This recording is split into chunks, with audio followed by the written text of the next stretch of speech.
Hello guys, இன்னைக்கு நம்ம என்ன பார்க்க போறோம்னு பார்த்தீங்கன்னா, இன்னைக்கு நாங்கள் கஃபி ஃபிஷ்ஷோட தொட்டி தான் க்ளீன் பண்ண போகிறோம். அதுக்கு ஃபஸ்ட்டு அதில் இருக்க தண்ணியெல்லாம் பிடிச்சி வச்சுட்டு கொஞ்சோண்டு அதுக்கப்புறம் இருக்க எல்லா மீனையும் கொஞ்சம் கொஞ்சமாக பிடிச்சி போட்டால் எல்லா மீனும் கீழே கீழே விழுவுது. சரி, ஒவ்வொரு மீனாக பிடிச்சி போட்டுட்டு அப்படியே கஃபி ஃபிஷ்ஷை பார்த்தா செம சூப்பராக இருந்துச்சு. நிறைய ஃபிஷ்ஷுக்கு வர வயிறுலாம் பெருசாகவே இருந்துச்சு. அதுக்கப்புறம் லாஸ்ட்டாக ஒரு மீன் இருந்துச்சு, அதை பிடிச்சி போடுறப்ப தான் ஒரு சம்பவமாக போச்சு.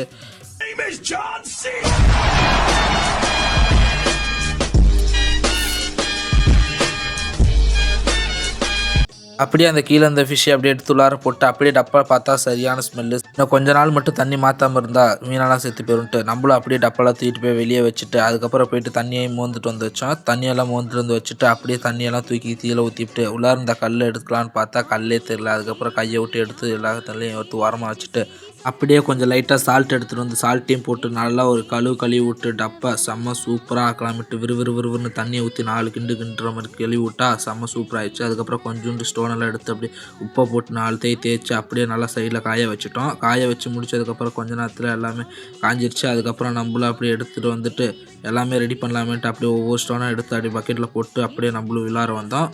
உங்களுக்கு என்ன ஃபிஷ்ஷு பிடிக்குன்னு மறக்காமல் கமெண்ட் பண்ணி விட்டு போயிருங்க. உங்களுக்கு இந்த மாதிரி வேணும்னா மறக்காமல் நம்ம சேனலை சப்ஸ்கிரைப் பண்ணிட்டு ஃபாலோ பண்ணிட்டு மறக்காமல் கமெண்ட்ஸில் ஹாய்ன்னு போட்டு விட்டு போங்க. அப்படியே மீனுக்கு தேவையான தண்ணியெல்லாம் ஊற்றிட்டு ஸ்டோனெல்லாம் 2-3 நாளாக அடுக்கி விட்டு அதுக்கப்புறம் ஒவ்வொரு மீனாக கையில் பிடிச்சி விடலாமேன்ட்டு விட்டேன். செம்ம சூப்பராக இருந்துச்சு. கலர் ஃபிஷ்ஷில் ஒவ்வொரு ஃபிஷ்ஷும் அந்த ப்ளூ கலர்லாம் பார்த்தீங்கன்னா வேறு லெவல் இருந்துச்சு. அப்படியே நம்மளும் ஃபுட்டை போட்டு கொஞ்ச நேரம் கழிச்சு பார்த்துட்டு அப்படியே வீட்டுக்கு போயிட்டோம். மறக்காமல் நெக்ஸ்ட் வீடியோ பார்க்கலாம் கைஸ்.